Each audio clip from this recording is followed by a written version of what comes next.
Good evening. My name is Dawood, and I'm very happy to see all of your beautiful faces on this very chilly evening night. No one is above the law. And if we have come to this point in our history in this country where that is really true, then I am a happy person.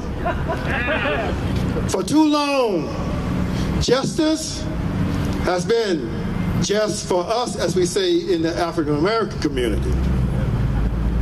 And many have been above the law. So it's time that we change that narrative, that everyone is accountable, including at the most highest levels of government. And it's our responsibility to keep them accountable. On Tuesday, we sent people to Congress to represent us. No longer can they say we don't have a power or position. That is no longer true. They have the power to hold, to have investigations. They have the power, and we have to hold their feet to the fire. So thank you on this great night. Good night. Thank you.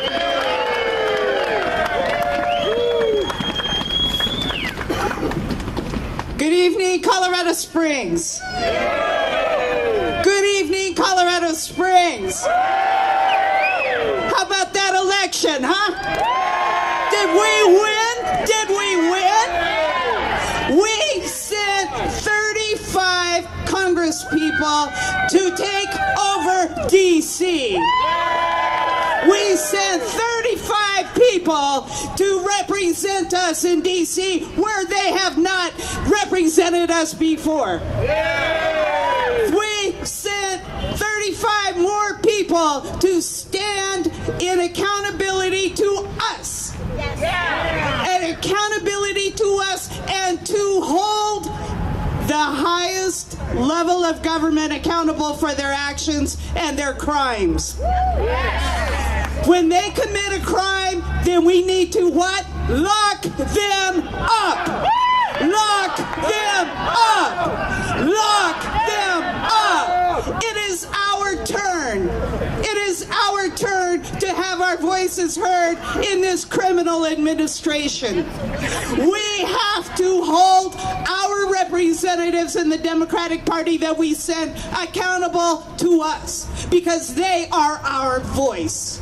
And we have to let them know by standing here in the freezing damn cold that we will not tolerate any weenie, flippy, floppy, waggy, waggy voice. We want them to know, here we are. And if they have committed a crime, here we are. Here we are, and we're going to what? We are going to lock them up. Thank you.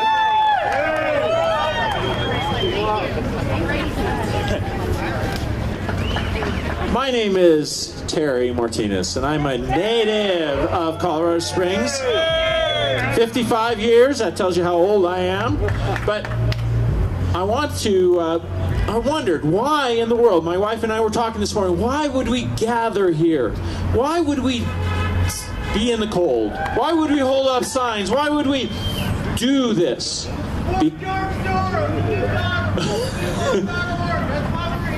It's because we have a voice. Do you have a voice? Let's hear your voice. Now let's see, a little bit bigger voice. Ready? Yeah. So Kathy got you warmed up. But remember that this is happening, thank goodness for Move On. This is happening at 900 different sites right now. So proud to be from Colorado. The elections are going to be awesome. The sweep at the state level was great. We still have a lot of work to do here in El Paso County. Yep. But let's just keep going. Let's just keep our voices loud. Let's hear that voice one more time. as a teacher and as a principal, I know that fairness and right and wrong is what I try to teach kids. I try to teach them that if we follow the rules and we play nice and we take care of each other, it all works out. But our president doesn't believe that. We have to be that voice of fairness, of truth, and of light. And I appreciate you here. Let's give it one more. Thank you.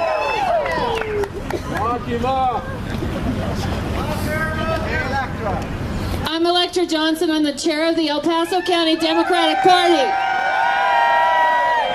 This week we won big in Colorado. We took the state slate for the first time. We have a woman Secretary of State who took down the beginning of the Heart of Darkness that started here in El Paso County, Wayne Williams.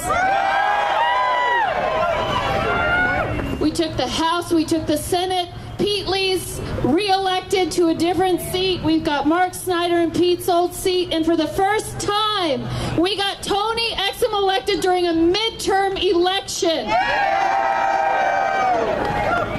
But today, that flag is still at half-mast because of shootings in this country. We have work to do. We are here today to protest the blatant obstruction of justice of the Mueller investigation by Trump. No one, not even our president, is above the law.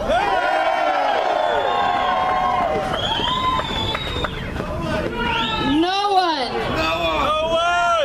The only reason we're here today is because Trump said on national TV when he fired Comey was that he fired him. He fired him to interfere with a Russian election. No one is above justice. No one is above the law.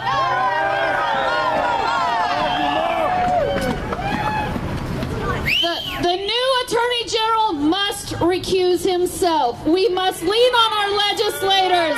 We must write letters to our legislators. We must call our legislators. We must never be complacent. We have to ensure that the new electees to Congress can stand up to what's going on and ensure that Mueller can finish his investigation. Because no one is above the law, not even the president. The midterms were just a practice run. It was because of the organizing efforts across this county when we filled every single seat for the first time in our El Paso County Democratic Party history. Those people got us the 38% that got everybody elected at the state. We rely on this county to get that slate elected. So thank you all, because all of your work did that. Thank you. My eyes are watering so much I can't see my notes. So thank you. We had the biggest turnout in any midterm election in history. We must continue to stand up to this fascist regime in Washington. We cannot become complacent again. So please, I implore you, from now until 2020, come in, give us 2 hours of your week, give us $20 of your money, give us 200 hours until the next election, and we can start to turn El Paso County blue as well. Yeah. We need you to stand up for what's right and be the resistant and not become complacent again. Thank you so much for being here.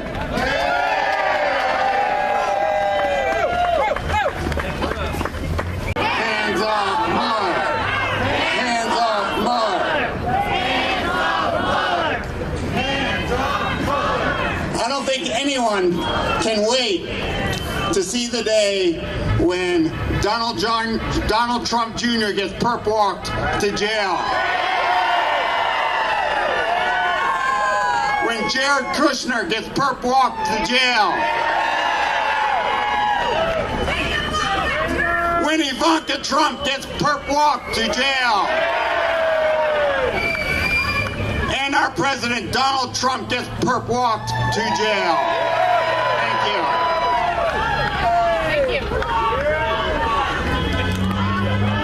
Good evening, everybody. My name is Frank Delala. You know, 45 years ago, there was somebody in the White House who thought he was above the law. 44 years ago, that turned out not to be the case. That man is now on the dustbin of history. It is time that we have people who are willing to put their country above their party. That happened in 1973 and in 1974. There were Republicans who supported the impeachment of Richard Nixon. We need to have Republicans support the impeachment of Donald Trump. I ask everybody here, don't just make this a one-night stand. Don't make this your only protest. We need to protect Robert Mueller until he has completed his job. If nobody is guilty, that's okay. But let him finish his job. Hands off Mueller! Hands off Mueller! Hands off Mueller! Hands off Mueller! Hands off Mueller! We have a senator here in our state who has been exceedingly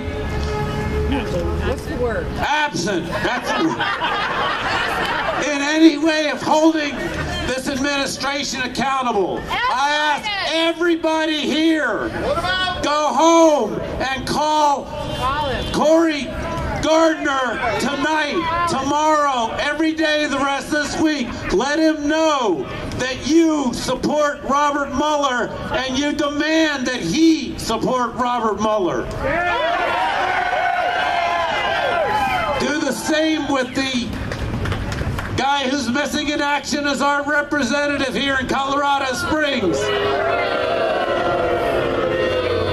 Yeah, Doug Lambrain won, but he's got to be held accountable. Let him know. Light up his office phones, light up his fax machine, light up his email. Let's let him know we're not going to be silent. And all these guys come up for election again in 2020. We have to make it happen. Thank you for coming out tonight.